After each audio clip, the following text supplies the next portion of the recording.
नमस्कार विद्यार्थी मित्रों, आज हम अकाउंट में डिबेंचर के हिसाब उसमें क्वेश्चन नंबर 15 देखेंगे।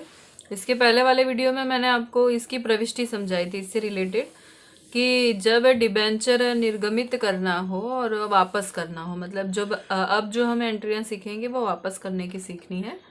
डिबेंचर को वापस करते समय क्या क्या प्रविष्टियाँ होती हैं वो देखेंगे। और ज़्यादातर क्वेश्चन बोर्ड में इसी से रिलेटेड पूछे जाते हैं, वापसी की। और वापसी की मैंने आपको बताया थी कि 4 एंट्रियाँ होती है, 2 निर्गमित करने की और 2 जब डिबेंचर धारकों को रुपए मिलते हैं उनको कितने रुपए मिलने चाहिए उसकी 2 एंट्री होती है। टोटल 4 एंट्री होती है। तो मैंने आपको समझाया था कि पिछले वाले वीडियो में कि जब डिबेंचर मूल कीमत से निर्गमित हो, प्रीमियम से निर्गमित हो, बट्टा से निर्गमित हो और रिटर्न हो रहे हो मूल कीमत से ही, तब उसकी प्रविष्टि क्या होती है, उससे रिलेटेड अब सवाल देखेंगे हम। तो क्वेश्चन नंबर 15 देखेंगे, उसमें दिया गया है निम्नलिखित व्यवहारों पर से केवल डिबेंचर निर्गमित संबंधी प्रविष्टि लिखिए विवरण के बिना। देखिए आपको यहाँ पे दिखा है, विवरण लिखना नहीं है आपको, डिबेंचर निर्गमित करने की प्रविष्टि लिखनी है, वापस करने की नहीं लिखनी है, मात्र सिर्फ निर्गमित यानी जब हम प्रकाशित करते हैं तो क्या एंट्री होगी वो लिखना है। तो नंबर 1 है, ₹100 की मूल कीमत के 9.5% के 8,500 डिबेंचर मूल कीमत से निर्गमित हुई हैं, यानी 100 रुपये से हमने निर्गमित किया है, जो मूल कीमत से वापस करना है। वापस करने की एंट्री तो हमें करनी नहीं है, सिर्फ निर्गमित करने की करनी है। तो हम निर्गमित करने की एंट्री हम करेंगे नंबर 1। स्टार्टिंग जहाँ से होता है हमारा बैंक खाते उधार। अब न इसमें आवेदन है, ना आवंटन है, ना कुछ है, तो आवेदन आवंटन साथ में लिखेंगे हम। तो आएगा डिबेंचर, आवेदन और आवंटन खाते का। 8,500 डिबेंचर है और 100 रुपये का एक डिबेंचर है, तो टोटल रकम हो गई हमारी 8,50,000।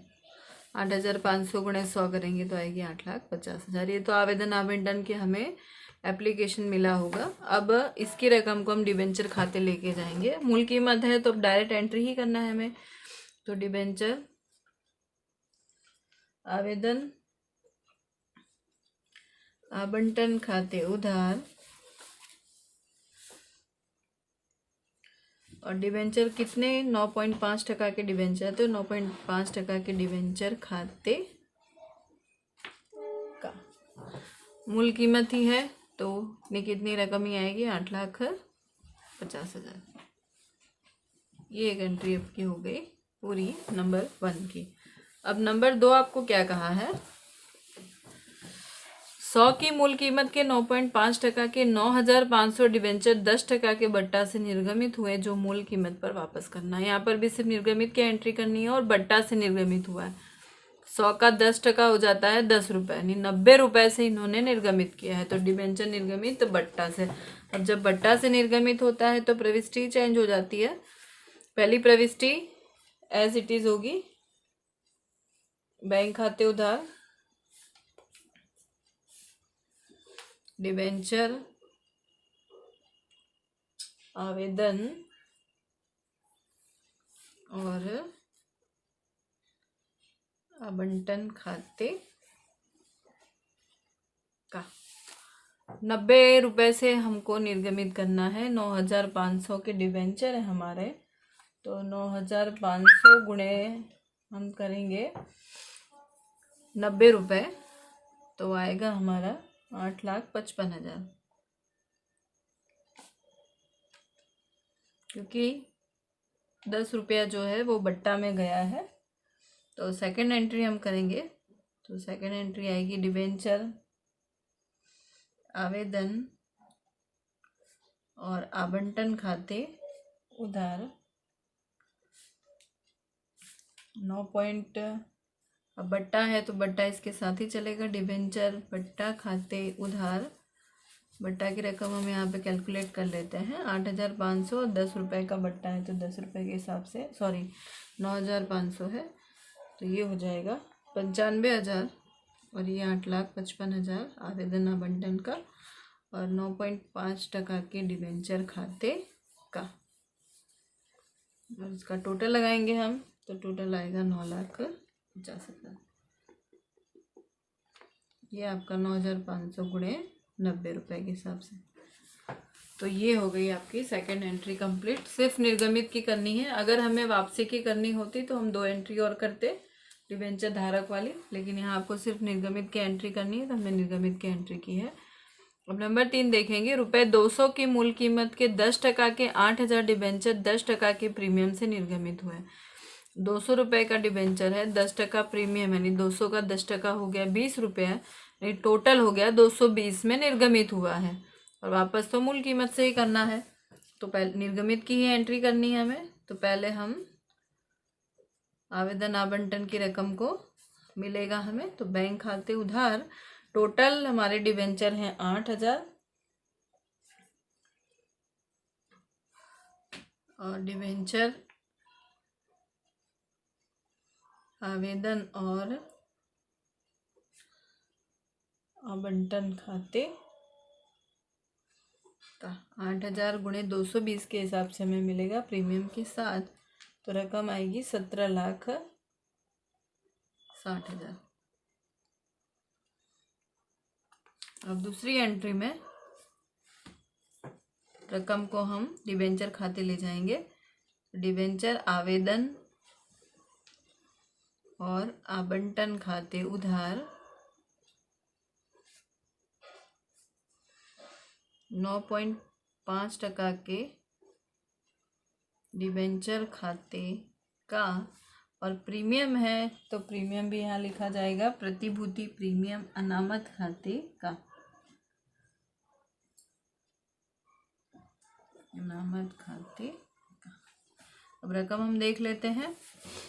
डिबेंचर है हमारे 8,000, ये 20 रुपया प्रीमियम, तो 8,000 गुणे 20 करेंगे तो आएगा 1,60,000।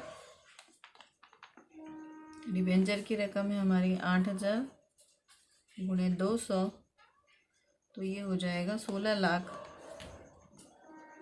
और दोनों का टोटल हो जाएगा 17,60,000। ये हो गया आपका तीसरा क्वेश्चन 15 का कंप्लीट। अब 16, 17, 18 और सवाल देखने के लिए हमें सबसे पहले प्रविष्टि देखनी पड़ेगी। अभी तक हमने जो प्रविष्टि मैंने आपको बताई थी कि मूल कीमत से निर्गमित करना है, प्रीमियम से या बट्टा से मूल कीमत से ही वापस करना है। लेकिन अब जो प्रविष्टियाँ देखनी है हमें वो कैसी हैं कि मूल कीमत से निर्गमित हुआ है, प्रीमियम से रिटर्न हुआ है, या बट्टा से निर्गमित हुआ है, प्रीमियम से रिटर्न हुआ है, या फिर प्रीमियम से निर्गमित हुआ है, प्रीमियम से रिटर्न हुआ है। तो इसकी हम प्रविष्टि देख लेते हैं, उसके बाद हम 16, 17 और 18 नंबर का सवाल देखेंगे। आगे प्रविष्टि हम देखेंगे। मैंने आपको जिस तरह भी बताया कि मूल कीमत या प्रीमियम या बट्टा से निर्गमित और डिबेंचर प्रीमियम से वापस करना हो तब क्या एंट्री हम करते हैं। तो जब नंबर 1 दिया है हमें यहाँ पर, जब डिबेंचर मूल कीमत से निर्गमित किए हैं और उन्हें प्रीमियम से वापस किया जाए तब क्या एंट्री होती है। यानी मूल कीमत से निर्गमित करना है हमें, जैसे 100 रुपये का डिबेंचर है, उसको 20 रुपया प्रीमियम दे के यानी 120 में रिटर्न करना हो, तो 120 में हम रिटर्न करेंगे तो कंपनी के लिए क्या है, 20 रुपये नुकसान कारक है, मतलब नुकसान होगा। नुकसान भरपाई करके कि मैं जब निर्गमित किया है 100 रुपये में डिबेंचर, तो कंपनी को एक डिबेंचर की कीमत सिर्फ 100 रुपये मिलेगी। जब वो रिटर्न करने जाएगी तो उसे 120 रुपये चुकाना होगा, यानी 20 रुपये उसके लिए नुकसान है। तो इसीलिए ये एंट्री में नुकसान भी आएगा, और उस नुकसान को किस तरह लिखा जाता है वो हम देखेंगे प्रविष्टि में। तो सबसे पहले हम निर्गमित की एंट्री करेंगे। तो नंबर 1 है जब निर्गमित करते हो जब हम डिबेंचर, तो बैंक खाते उधार डिबेंचर आवेदन और आवंटन खाते का, जैसा हम करते हैं डिबेंचर की मूल कीमत, क्योंकि मूल कीमत से ही निर्गमित हो रहा है। अब वापसी की एंट्री हम पहले ही देख लेंगे कि वापसी किस तरह से हो रही है। अगर प्रीमियम से वापसी हो रही है तो यानी एक तरह से कंपनी को नुकसान हो रहा है, तो नंबर 2 एंट्री करेंगे डिबेंचर आवेदन और आवंटन खाते उधार। यहाँ लिखा है डिबेंचर की मूल कीमत। फिर डिबेंचर निर्गमित करते समय हुआ नुकसान खाते उधार। मैंने अभी आपको बताया कि प्रीमियम से वापसी होगी तो एक तरह से नुकसान हो गया। लिखा है वापस करते समय होने वाली प्रीमियम की रकम, यानी प्रीमियम की जो रकम वापस करनी है वो एक तरह से नुकसान है कंपनी के लिए, जिसको हम डिबेंचर निर्गमित करते समय नुकसान खाते उधार लिखेंगे। फिर डिबेंचर खाते का, डिबेंचर की मूल कीमत, और डिबेंचर वापसी प्रीमियम खाते का, ये कहलाएगा वापस करते समय होने वाली प्रीमियम की रकम। ये है निर्गमित की एंट्री। और नंबर दो तीसरी एंट्री आएगी हमारी डिबेंचर वापस करते समय। तो डिबेंचर खाते उधार, डिबेंचर वापसी प्रीमियम खाते उधार और डिबेंचर धारक खाते का। डिबेंचर खाते उधार कौन सी रकम आएगी? डिबेंचर की मूल कीमत। डिबेंचर वापसी प्रीमियम खाते में कौन सी एंट्री आएगी? वापसी प्रीमियम की रकम। और डिबेंचर धारक खाते उधार जो कुल भुगतान पात्र रकम लिखी जाएगी। अगर इसको मूल कीमत से करना होता तो सिर्फ इतना आता, डिबेंचर खाते उधार डिबेंचर धारक खाते का, जो हमने पहले भी यहाँ पर देख लिया है। लेकिन वो मूल कीमत से वापस हो रहा था, ये प्रीमियम से वापस हो रहा है, तो डिबेंचर वापसी प्रीमियम खाता उधार भी आएगा। फिर डिबेंचर धारकों को भुगतान किया जाए तब रकम, जब भुगतान करते हैं हम तो क्या लिखेंगे? डिबेंचर धारक खाते उधार और बैंक खाते का कुल भुगतान पात्र रकम, यानी प्रीमियम के साथ वाली यहाँ लिखी जाएगी। ये तो संजोग कौन सा था? जब मूल कीमत से निर्गमित हुआ हो और प्रीमियम से रिटर्न करना हो। अब देखेंगे जब डिबेंचर प्रीमियम से निर्गमित किए हैं और प्रीमियम से ही वापस करना है, नहीं प्रीमियम से ही निर्गमित हुए हैं और प्रीमियम से, जैसे 100 रुपये का डिबेंचर है 120 में निर्गमित किया और उसको रिटर्न भी प्रीमियम से ही करना है, या 130 में करना हो या 120 में करना हो, ठीक है। यानी उसको और बढ़ाकर, जैसे 120 का डिबेंचर है तो उसको 140 में रिटर्न हो रहा है, तब क्या एंट्री होती है। तो देखेंगे, तो पहले निर्गमित की एंट्री करेंगे, बैंक खाते उधार डिबेंचर आवेदन और आवंटन खाते का मूल कीमत प्लस प्रीमियम की रकम। फिर नंबर 2 पे अभी निर्गमित की एंट्री कर रहे हैं हम, डिबेंचर आवेदन और आवंटन खाते उधार मूल कीमत प्लस प्रीमियम की रकम। डिबेंचर निर्गमित करते समय हुआ नुकसान खाते उधार, अभी मैंने बताया कि प्रीमियम से वापस करना है, नहीं उधार करना पड़ेगा आपको, तो डिबेंचर वापस करते समय होने वाली प्रीमियम की रकम। फिर डिबेंचर खाते का मूल कीमत डिबेंचर की, प्रतिभूति प्रीमियम अनामत खाते का, अभी हम लिखते थे ना प्रतिभूति प्रीमियम से, जब हम निर्गमित करते थे तो ये प्रतिभूति प्रीमियम आता था। तो डिबेंचर निर्गमित करते समय प्राप्त प्रीमियम। और डिबेंचर वापसी प्रीमियम खाते का, ये कौन सी रकम है? जब वापस करेंगे तब जो प्रीमियम की रकम हमें देनी है वो, यानी डिबेंचर वापस करते समय होने वाली प्रीमियम की रकम। और अब नंबर तीसरी चौथी एंट्री देखिए, आपको नहीं दिया गया है, ये ऊपर के अनुसार जो ये 2 एंट्री है उसी के अनुसार करेंगे। डिबेंचर खाते उधार डिबेंचर वापसी प्रीमियम खाते उधार डिबेंचर धारक खाते का, ये दोनों एंट्री अलग से यहाँ दी नहीं है, यानी दोनों भी लिखनी है इसके साथ, ठीक है। अब तीसरा संजोग देखेंगे कि जब डिबेंचर बट्टा से निर्गमित किए हों और उन्हें प्रीमियम से वापस करना हो, तब क्या एंट्री होगी? तो डिबेंचर निर्गमित करते समय बट्टा से निर्गमित हो रहा है, मतलब 100 रुपये का डिबेंचर है, 90 रुपये में हमको निर्गमित करना है और उसको 120 में रिटर्न करना है। मतलब एक तो वहाँ भी नुकसान, निर्गमित करते समय भी और वापस करते समय भी नुकसान, यानी कंपनी को डबल नुकसान हो रहा है। उसकी एंट्री करेंगे, बैंक खाते उधार डिबेंचर आवेदन और आवंटन खाते का मूल कीमत बाद बट्टा की रकम। फिर नंबर 2 पे है डिबेंचर आवेदन और आवंटन खाते उधार मूल कीमत बाद बट्टा की रकम। डिबेंचर बट्टा खाते उधार निर्गमित करते समय दिया बट्टा, डिबेंचर निर्गमित करते समय हुआ नुकसान खाते उधार, जो हम प्रीमियम देंगे उसकी बात है, वापसी करते समय हुए प्रीमियम की रकम। और डिबेंचर खाते का यानी डिबेंचर की मूल रकम, और डिबेंचर वापसी प्रीमियम खाते का यानी वापस करते समय हुए प्रीमियम की रकम। ये तो थी बात हमारी 3 संजोग कि जब मूल कीमत से निर्गमित है प्रीमियम से वापस करना है, बट्टा से निर्गमित है प्रीमियम से वापस करना है, और प्रीमियम से निर्गमित है प्रीमियम से वापस करना है। तो इस तरह से एंट्री हम तैयार रखेंगे, प्रत्येक में 4-4 एंट्री करनी है। तो ये जो आपकी एंट्रियां हैं ये आपको अच्छे से तैयार कर लेनी है, जो हमारे आगे के सवालों के लिए महत्वपूर्ण है, और बोर्ड में इसी प्रकार के सवाल भी हमें पूछे जाते हैं।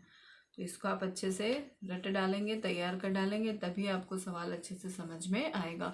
और बोर्ड में 101% आपके लिए IMP क्वेश्चन कहलाएगा, जो अब हम चलाने जा रहे हैं। 3-3 नंबर में ये पूछा ही जाता है, वापस करने की एंट्री किस तरह से देनी है। 3 नंबर में एक जो मैंने इसके पहले आपको चलाया कि डिबेंचर निर्गमित करने की एंट्री किस तरह से करनी है वो, और उसके बाद डिबेंचर वापस करने की एंट्री किस तरह से होती है 4-4, वो पूछा जा सकता है, या फिर थियरी भी आ सकती है, ठीक है। तो इसके आप ध्यान देंगे। और अभी ये फ़िलहाल के लिए ये रोजनामचा तैयार कर लेंगे प्रविष्टि कि नेक्स्ट जो 3 क्वेश्चंस मैंने आपको बताए थे उसके लिए मतलब आपके लिए महत्वपूर्ण हो, तो आप इसको तैयार कर लेंगे।